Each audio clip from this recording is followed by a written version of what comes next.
The broadcast the colony of Oris Prime was peaceful that morning.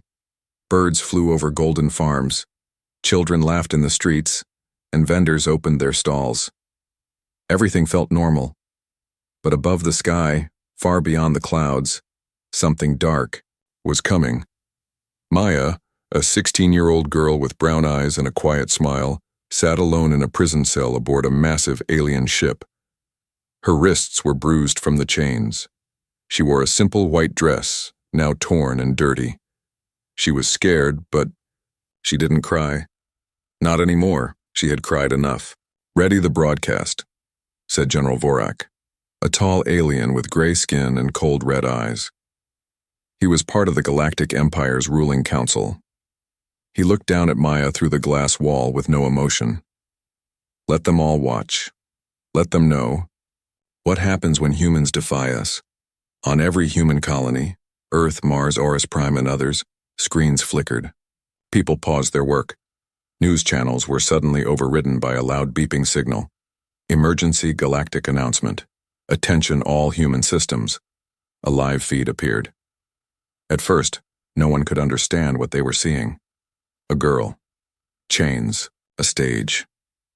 Alien soldiers standing around her. Gasps filled living rooms.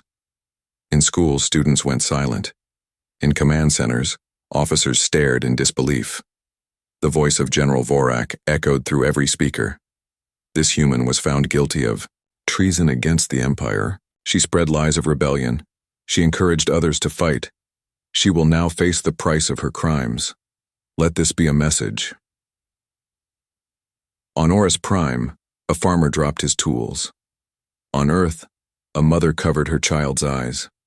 In the deep space fleet, Captain Jonas Locke, stationed aboard the Nova Wolf, clenched his fists. "That's Maya," he whispered. "That's my sister." Maya looked up at the camera. Her lips trembled, but she didn't speak. Her eyes searched the stars behind the camera, as if hoping someone, somewhere, was watching. Someone who could stop it. Then it happened. A beam of blue light flashed. Maya's body dropped. The screen went black. For 3 long seconds, there was silence across the galaxy. Then screams, cries, rage. On Earth, protests began within minutes. How could they show that? How could they kill a child? People demanded. On Mars, soldiers began gathering in secret, some without orders. In the underground networks of human rebels, data hackers pulled the feed, saved every second, and began spreading the video with the title, "They Killed Our Future." In orbit above Earth, President Leah Harrow sat in her chair, shaking with fury. "This is no longer politics," she said to her advisors. "This is personal." Captain Locke didn't wait for orders. He walked into the control room of the Nova Wolf. "We go dark. We find the girl's location. We find the ones who did this." "Sir, we're not cleared for combat," said a young officer. "Then we're not in the military anymore," Locke replied. "We're human." And that was our sister. The death of Maya didn't scare humanity. It united them. For too long, the Galactic Empire had controlled human colonies. They demanded taxes, took resources, and treated humans like second-class species. But this time, they went too far. They tried to send a warning. Instead, they lit a fire. In deep space, hidden, human fleets began to activate. Old warships once kept in secret were powered on.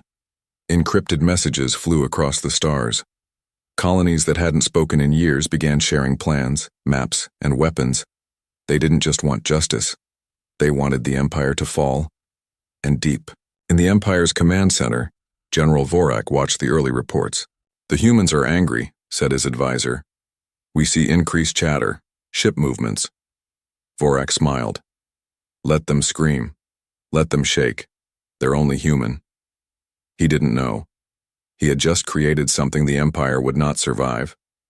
Martyr, and a war that would change the galaxy forever.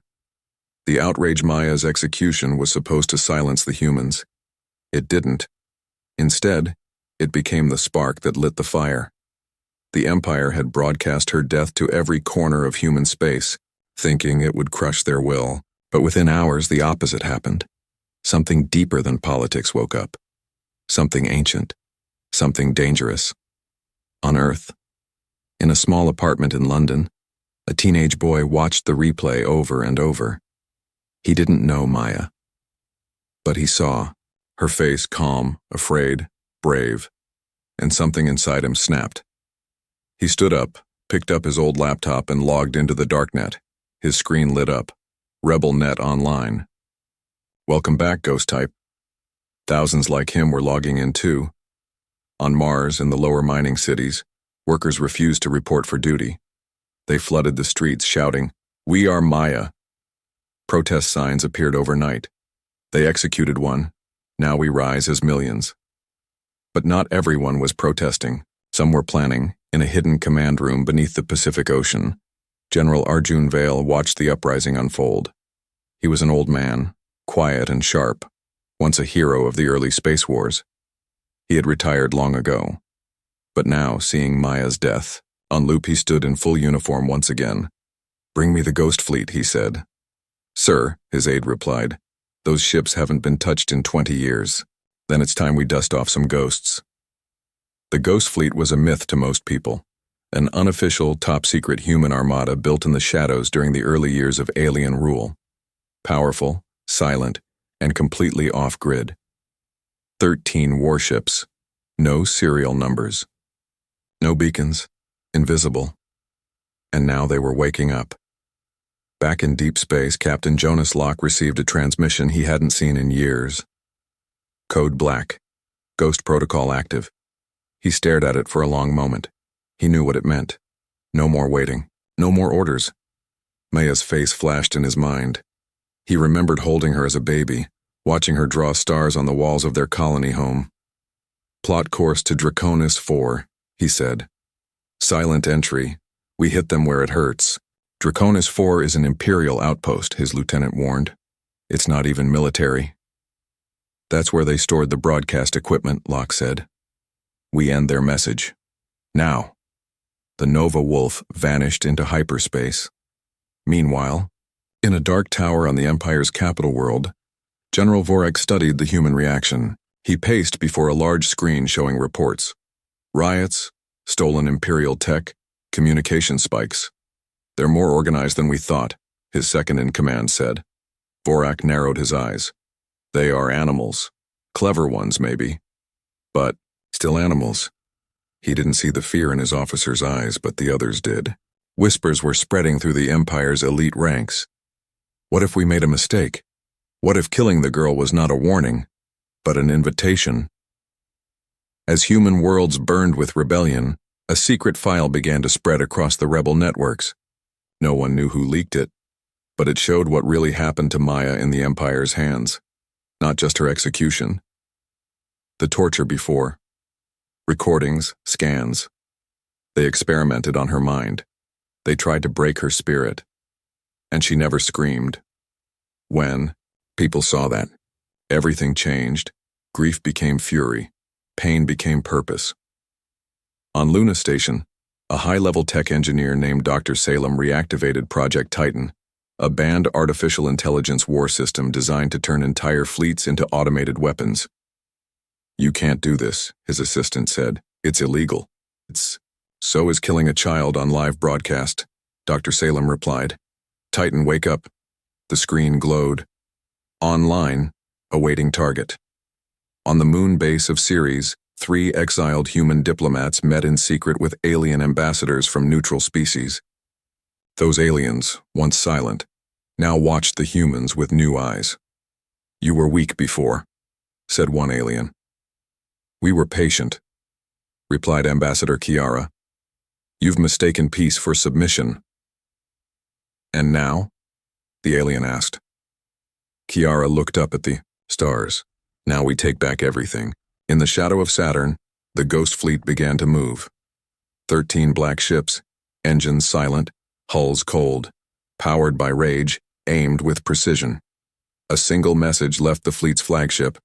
Operation Starfall initiated. They were not just going to attack. They were going to erase the Empire from history.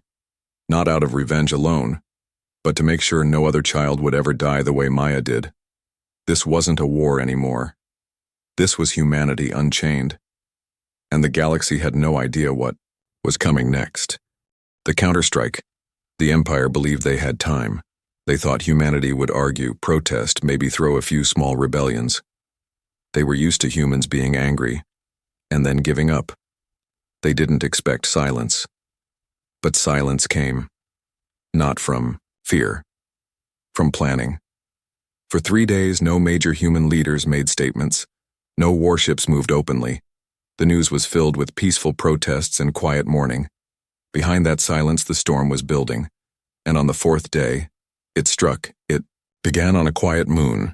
Draconis 4, an Empire outpost known more for its media towers than its weapons, was calm. Alien workers moved through corridors, unaware that they were the first target. Deep inside the jungle mountains of Draconis 4, the Nova Wolf emerged from cloak. Captain Jonas Locke stood at the command deck, eyes locked on the blue planet below.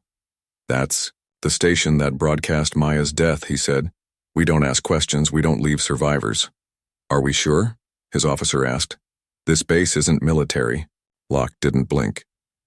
Neither was she. He gave the signal. The Nova Wolf fired no missiles, no flashy attacks. Instead, they dropped silent drones, small black machines that glided through the air like shadows. They entered the towers quietly, disabling lights, cutting power, jamming comms. Then came the message, broadcasted across the same frequency the Empire used to show Maya's death. A human voice, cold and calm. "This is for the girl." And for every silence after her scream. The station exploded. No warning, no escape. The galaxy saw fire where they once saw control. In less than 6 hours, 5 more Empire stations fell. Each one was connected to the propaganda network used against human colonies. The attacks were precise, clean, brutal. But the most terrifying thing wasn't the fire. It was that no one knew how humans were doing it. The Empire's top scientists, military experts, and command centers all asked the same question. Where are the attacks coming from? No signals were traced, no fleet movements detected. Humanity was invisible and deadly.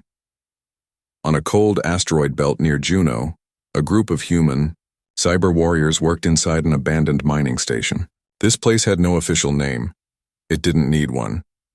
It was known among rebel circles as Black Echo. A young woman named Lena ran the operation. Her hair was tied back, eyes red from lack of sleep.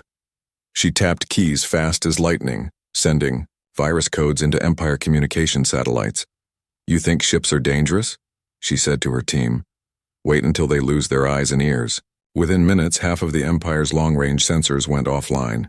Ships couldn't contact bases. Commands couldn't reach planets. Panic spread faster than fire. In the galactic capital, General Vorak shouted orders to his staff. "Find them. Trace their signals. Someone tell me where the humans are hiding." We don't know, sir," said his trembling aide. "They're not using normal comms. It's like they're ghosts." Vorak slammed his fist into the screen. "No, they're not ghosts. They're animals with tools. We crush them now before this gets out of control."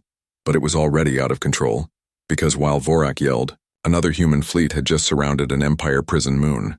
This was not an attack. This was a message. The prison moon of Zeroth 9 floated in silence, holding thousands of human prisoners. Many were accused of rebellion. Many had simply spoken out against the Empire. They were left to rot in cages, their names forgotten. Until now, above Zeroth 9, 13 black ships appeared.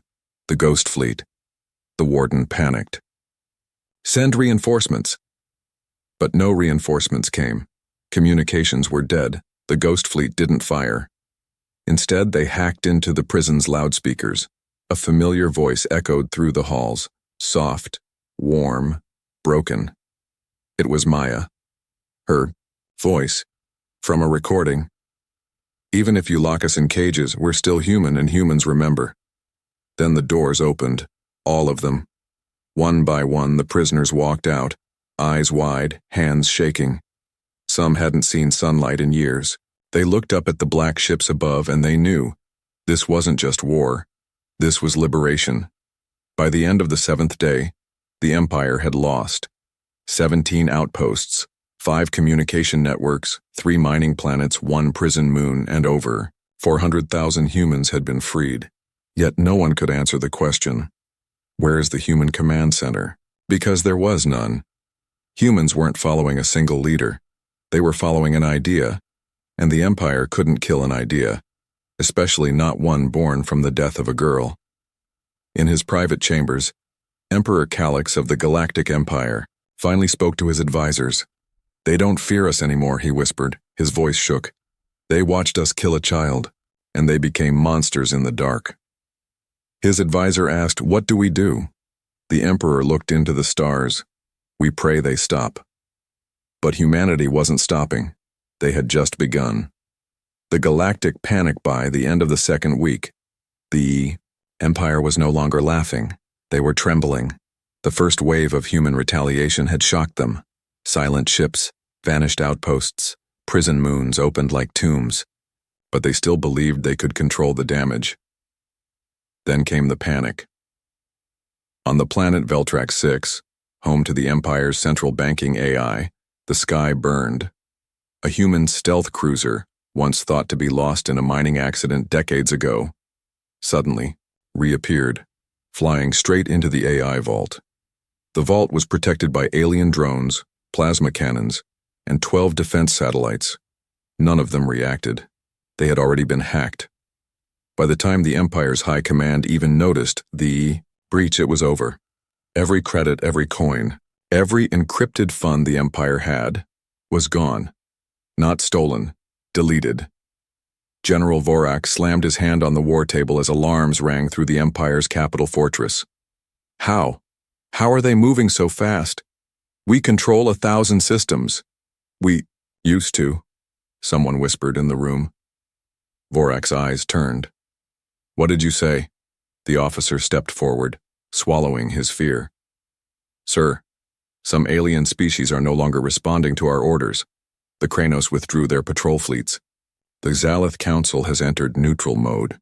Even the Drian are negotiating with humans. Vorak stepped back, silent for the first time. Across the galaxy, species that had served the Empire for generations were now watching humanity with something new in their eyes. Respect and fear. On a news station run by the Galactic Media Alliance, a brave alien journalist named Zari Vikal looked into the camera and spoke words no one dared say before. We watched the Empire kill a child, she said. We watched them turn a girl into a warning. But the warning did not go to humans. It came to us and we ignored it.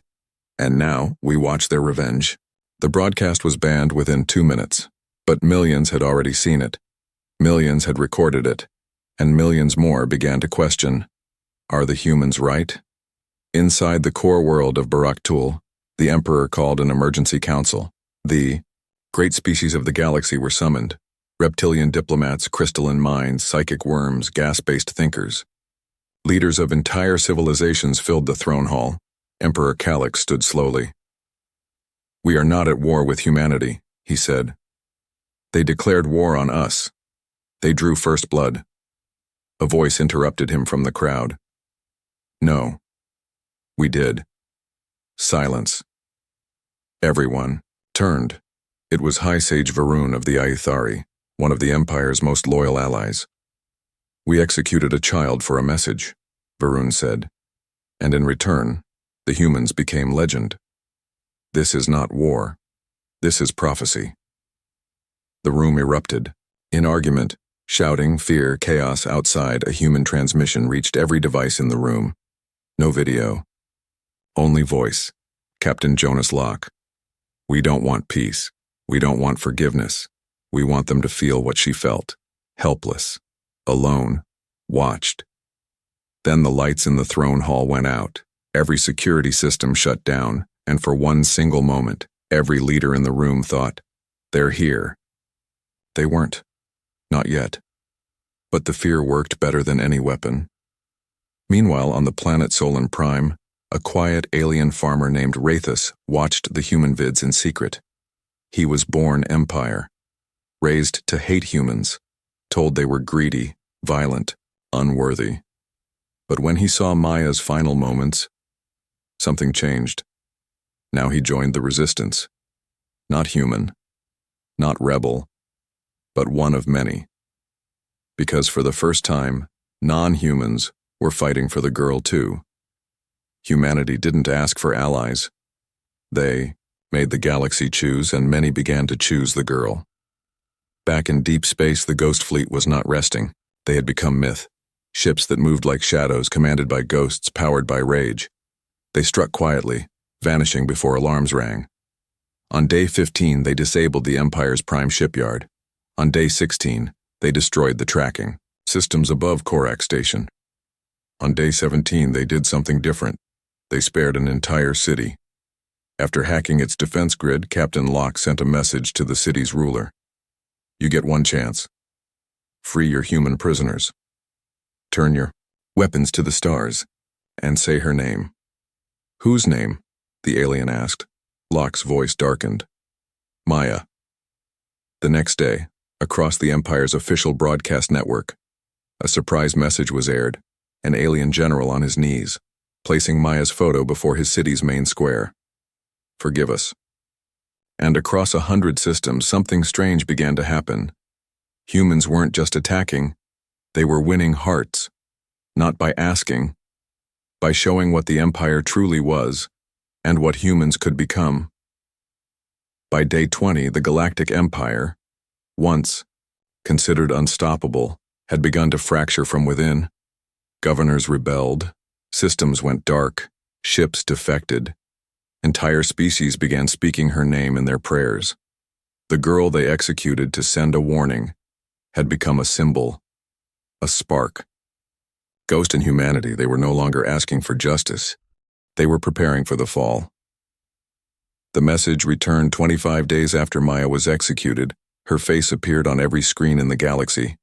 But this time, it wasn't the Empire who shared her image. It was humanity. On a small trade station, near the edge of Empire space, a young alien child watched the monitor flicker. His mother rushed to cover his eyes, afraid it was more propaganda. But the screen showed something different. No threats, no soldiers, just a recording. A girl sitting in a dark cell, whispering softly. My name is Maya. I don't know if anyone will ever hear this. The mother froze. The voice continued. But if you do, please remember something. We're not enemies. We're just people. We want to live. We want to love. And we want to be free. The video ended. Then came the next one. Maya again, this time looking straight at the camera. If they kill me, don't let my death be the last word. Make it the beginning of something better.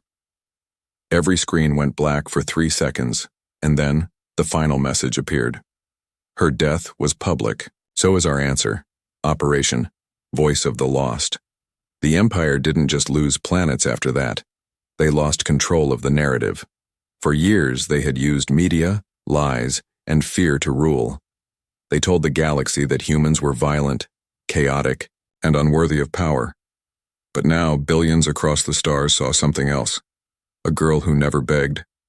A people who rose together. A warning that turned into a revolution. Deep inside a Black Ops command ship known as the Echo Blade, human hackers and AI engineers ran what they called the Truth Network. Satellite after satellite, they hacked into Imperial feeds. They didn't need to show bombs. They showed truth. Clips of tortured prisoners, videos of forced labor camps, confessions from Empire officers who defected, and always Maya's voice in the background, soft, haunting, every word like a dagger. And across the Empire's military, morale began to break. In a dark hall on the Empire's capital world, Emperor Calix threw his golden goblet across the floor. Wine splashed like blood. Who gave them the recordings? No one gave them anything, his minister said carefully. They took it, from our own vaults. Calix stared at him. How much do they have? The minister hesitated. Everything. The next blow didn't come from a fleet. It came from a former Empire general named Xalcor. Once proud, once Loyal, now broken, he went live on an untraceable feed looking straight into the camera. "We were wrong," he said. "We watched them torture a child. We called it justice. But that girl was braver than any of us, and now, the humans are not coming for peace. They're coming for truth." Millions watched. Many cried, and many more picked up weapons. Not to fight humanity, but to fight beside them. Back in the Ghost Fleet, Captain Jonas Locke stood before a screen showing dozens of alien systems. Green dots turned to blue, friendly, sympathetic, open. "They were listening," said his lieutenant. "Good," Locke said. "Then it's time for the next message." He opened a small box. Inside, Maya's necklace, silver, scratched, simple. He placed it gently on the console. "Record," he said. Moments later, a new message spread through the galaxy. This time it was Captain Locke speaking. "My name is Jonas Locke, captain of the Ghost Fleet, and Maya was my sister. You watched her die. So did I. You heard her last breath. So did I. The Empire called it justice. We call it murder. But we will not return murder with murder. We will return silence with truth, chains with unity, death with legacy." The screen faded to black, and for the first time in Empire history, no one cheered, no one clapped. They sat in silence, afraid, ashamed, and changed.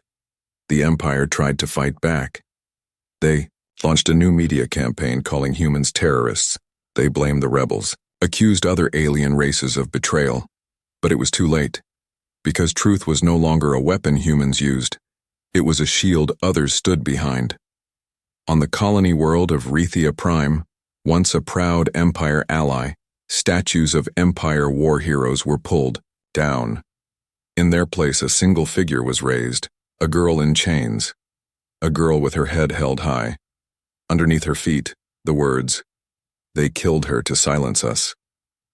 She spoke louder than their entire empire.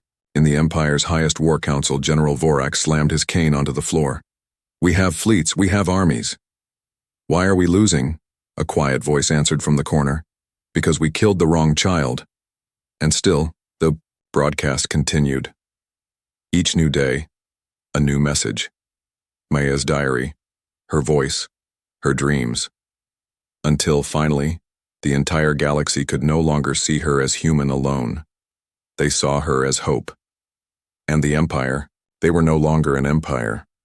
They were a villain in her story, a story told in whispers, in fire, and in light. And the humans weren't finished yet. Not until the last banner fell. Not until every child was free. Not until her voice became the law of the stars, the fall of the Empire.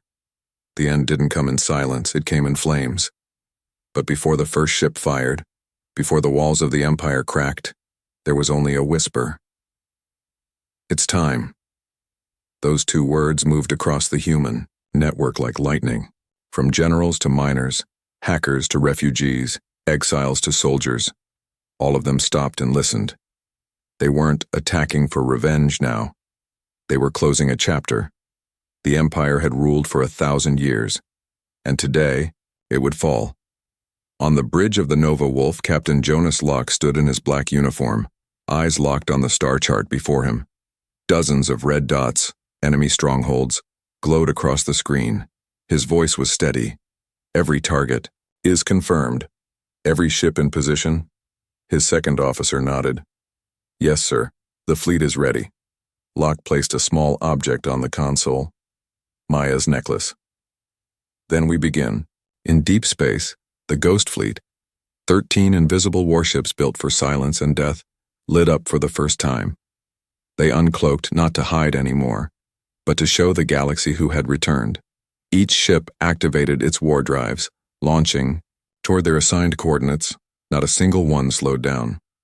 On the Empire capital world, Calyx Prime, sirens screamed across the cities. Towers shook. The skies were filled with flashes. The humans weren't just attacking, they were everywhere.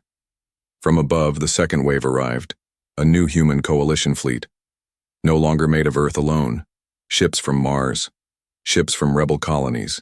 Ships from defected alien worlds all flying under one banner. A new emblem had replaced the old flags.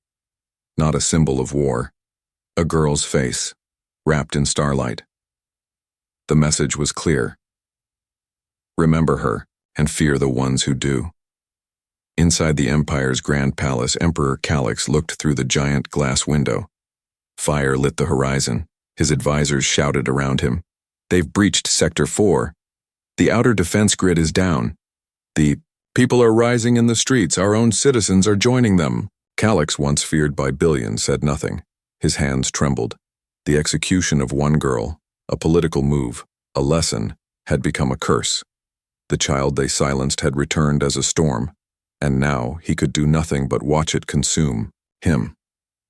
On the battlefield there were no speeches, only purpose. Human fighter ships weaved between alien war cruisers with ruthless speed. Missile pods dropped with pinpoint precision. Orbital towers exploded in white-hot fire. On the surface, ground troops landed in waves. Ex-prisoners led the charge, armor marked with Maya's initials. They fought like ghosts, not afraid to die, not afraid to bleed. Each foot they gained felt personal. They weren't just fighting for a world, they were fighting for her memory. Deep in the Empire's inner fortress, General Vorak activated the final protocol, the Omega Wall, an automated weapon system designed to stop a full-scale invasion. A last resort. But it didn't work. Humans had already hacked it, on every wall screen. Instead of defense commands, a simple message appeared. You taught us fear. We learned fire. This is humanity, unchained. The battle lasted 17 hours.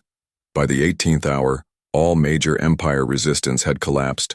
One by one, their command centers fell. On Calix Prime, civilians tore down the Empire's banners. They raised no human flag. They raised no symbol of conquest. Instead, they built something else. A statue. A girl, holding a book and a torch. The plaque read, "She died so we would never kneel again." As the final Imperial ship was disabled, a call went out across all frequencies. Captain Locke's voice, strong, quiet. To all galactic systems, the Empire has fallen. Its leaders are in custody. Its rule is over. This is not the end of one race ruling another. This is the beginning of no one ruling anyone. We are not conquerors. We are the result of a scream that echoed too far. Far from the battlefield, in a quiet mountain on a distant colony, a child who had never seen war watched the transmission. He turned to his mother. Who was she? His mother smiled sadly. Someone they thought didn't matter. But she did, he asked. She changed everything. In space, above the shattered throne world, the Ghost Fleet hovered in silence. They didn't celebrate. They just watched. They waited. And then they vanished. Into the stars. Into the dark. Because their mission was never to rule. It was to remind the galaxy, you can kill a voice but not the truth it leaves behind. A galaxy changed forever. The war was over. The Empire, once the most powerful force in the galaxy, had fallen. Their fleets were shattered. Their towers turned to ash. Their leaders captured or gone. But this story was never about war. It was about what came after. On Calix Prime, the heart of the former Empire, the fires had died. Smoke still rose from broken palaces and burnt banners, but in the streets people no longer marched in fear. They walked in hope. Alien families stood beside human soldiers. Children ran through the ruins, not hiding from bombs, but helping to plant flowers in the soil where guards once stood. In the center of the capital, a new building was rising. Not a palace, not a fortress, a school. Its name, Maya's Light Academy. Built from stone and steel recovered from battlefields, its purpose was simple: to teach the truth, not the Empire's version, not rewritten history, the truth of what happened and why it would never happen again.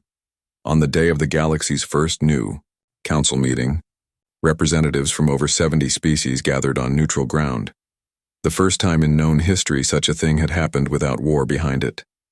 There were no thrones, no crowns, no titles. Each leader sat on the same level. One voice, one Vote and presiding over the session was a human, not a general, not a president, not a king, a young woman named Saya, who had once been imprisoned by the Empire for speaking out. Now she held no weapon, only a tablet in her hands. "We don't meet today to rule," she said. "We meet to learn. We meet because one girl refused to be quiet." She looked across the chamber, and her silence screamed loud enough to wake us all. Elsewhere, deep in space, the Ghost Fleet had returned to the shadows, their mission complete. The ships were powered down, hidden in asteroid belts and black nebulae, not as tools of war, but as guardians. No flags, no fanfare, no nameplates. Captain. Jonas Locke stood aboard the Nova Wolf, staring into the stars. He didn't wear medals, only Maya's necklace. His crew stood behind him, silent. "You think they'll remember her?" one officer asked. Locke nodded slowly. "Not just her," he said. "What she stood for, what she gave, what she woke inside of us." He paused. "We forgot who we were," she reminded us, and across the galaxy they did remember. In the floating gardens of the Xalith, the crystal priests sang her name every full cycle. On the moon temples of Barak Tul, her face was carved into starlight stones. On Earth, a single flame burned. In the center of the United Human Hall, never dying, always guarded, everywhere, one phrase became law, no voice silenced, no life forgotten. But not everyone healed. Some survivors of Empire cruelty carried their pain like scars beneath the skin. Others found it hard to trust peace after so much fire, and that was okay, because healing was not demanded, only offered, and in the quiet corners of the galaxy those who still hurt found others who listened, because Maya had taught them that even the smallest voice mattered. 100 years later, in a quiet classroom on Horus Prime, a child raised her hand. "Teacher," she asked, "was Maya a queen?" The teacher smiled. "No," she said. "She was just a girl. A girl who spoke the truth." The student looked confused. "Then why do people still talk about her?" The teacher looked out the window. Stars shone brightly beyond the glass. "Because she gave us something the Empire never could," the teacher said. "She gave us ourselves. And somewhere far beyond known space, drifting in a tiny escape pod orbiting a nameless moon, an old Empire scientist opened a dusty data chip, one of the last Empire archives never erased. It contained a message he had tried to delete years. Go.Maya's final recorded words. He pressed play. Her voice filled the dark. "If you're hearing this, then maybe we made it. Maybe they listened. Maybe we got free. And if not, if you're still fighting, then keep going. Because one voice can become a wave, and waves can break empires." The old man closed his eyes and smiled. And so the girl they killed to make an example became a galaxy's guide, not because she was powerful, not because she was famous, but because she was brave. And the stars never forgot her name.